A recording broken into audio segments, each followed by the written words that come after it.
If you're looking for a class that can accommodate a wide variety of talents and skills and ages, and you're looking for a way to keep them occupied, especially on a rainy day, roller coasters would be it. Now, what you need is just 3 simple things. You need pipe insulation, and you can order this from your hardware store if they don't have it. It's 3/4 inch pipe insulation, works with standard marbles. You're going to need as many marbles as there are kids, probably more because they're going to lose them, and they're going to need some more. And you need several rolls of masking tape. So, that said, how do you make these into roller coasters? Now, these can actually make 70 to 80 foot roller coasters with 8, 9, 10 loops. It's phenomenal what the kids can come up with. Here's the basic idea.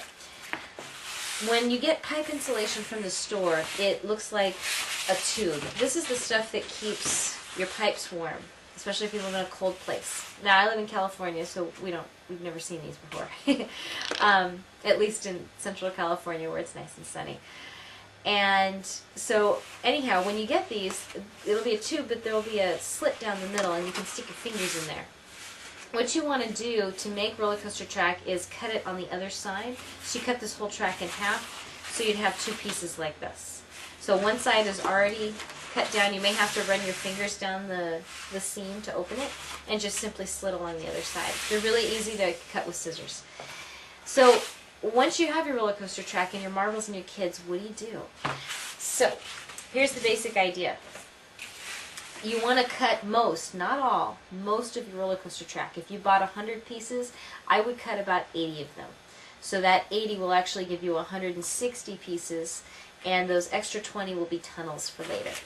I usually keep the tunnels hidden until the kids get the hang of using the real track. Okay, so how do you piece together a roller coaster track? And hopefully you've listened to the audio program, so you already know the explanation that goes with this one. And if you're just doing it to 4- and 6-year-olds, the explanation can be very simple. It can be just as simple as having the soup can filled half with water on a string and swinging the string around and saying, why does the water stay in there? What's pushing it? And saying that, it's the same push you feel when you're in a car that suddenly turns. It can just be as simple as that. You don't have to get into the statics and the dynamics of the forces and the acceleration and the velocities that's involved. You can, and that's actually what my background is in, teaching mechanical engineering to Cal Poly State University. But you don't have to do that. It's not needed. And you want the kids to have fun. Definitely have fun. To get started, you're going to need 3 pieces of tape. Okay, here we go. So I've got 2 here, and I've got 1 still on my roll. First piece of tape goes inside the track, and you're going to use a butt joint and smooth it down. So you see it's inside the track. This is not going to work if you want to make hills, because you can see this 90-degree turn. Your marble roller coaster is not going to like that very much. So you want to flip it over and put a piece of tape on the back side, like so. That'll work, except when you start to do loops and corkscrews, you see how the track doesn't stay together? This is where your 3rd piece of tape comes in. Swirl the seam between the 2 all the way around. So you have this band of masking tape. Make sure this is smooth, or this marble is going to see this as a speed bump and go flying off. You can test it with the marble if you like, just to make sure it does go back and forth.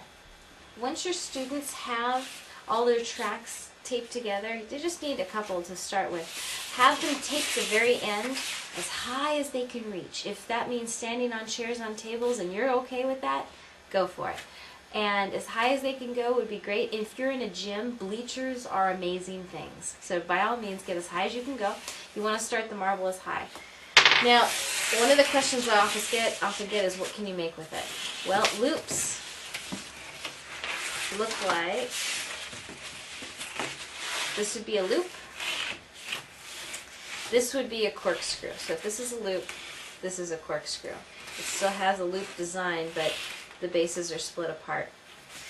You can also do, with 2 separate pieces of track, you can do a jump track. They do require more stability because you're jumping from one to the other, and it has to stay still when the marble lands on it. And these are, so if this is a loop, This is a whirlybird. This is a horizontal loop. Camelbacks look like this. This is where the marble would come up the hill and go down the hill. I have seen a few successful pretzels, which is basically tying the track in a knot such that the important parts don't touch each other. So this would be a pretzel. And when you do turns, make sure that they're banked to keep that marble inside. Okay. And if we start it low, you think it'll make it through? Nope. The higher up you go, the more speed you have available to you. It's this amazing physical fact that they will learn. All right, go have fun.